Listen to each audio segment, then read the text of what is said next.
आज विद्यमान आमदार माऊली आबा कटके यांच्या आशीर्वादाने अजितदादा पवार महाराष्ट्र राज्याचे उपमुख्यमंत्री यांनी जो विश्वास टाकला आणि आबांनी जो डोक्यावर हात ठेवला आणि आज विजयश्रीची गाळ नगराध्यक्ष पदाची आज तुमच्या गळ्यात पडलेली, काय आज तुमची प्रतिक्रिया आहे? खरं तर ते हात म्हणजे वडिलांचा हात नेहमी मुलीच्या पाठीमाग असतो, तसंच आबांचाही वडिलांसारखाही हात माझ्या पाठीमागे राहिला आणि त्यामुळे मला शिरूरचं प्रेम भेटलं.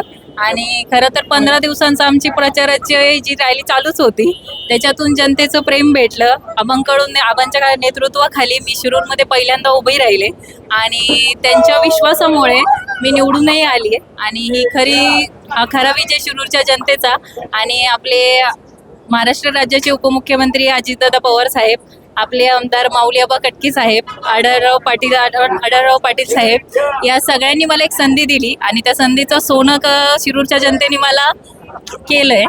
त्यामुळं शिरूरच्या जनतेचे मी खूप आभार मानते. अनेक पक्षामध्ये चाणक्य आहेत, परंतु माऊली आबा हे तुमच्यासाठी चाणक्य म्हणून सिद्ध झालेलं, काय सांगाल आपण?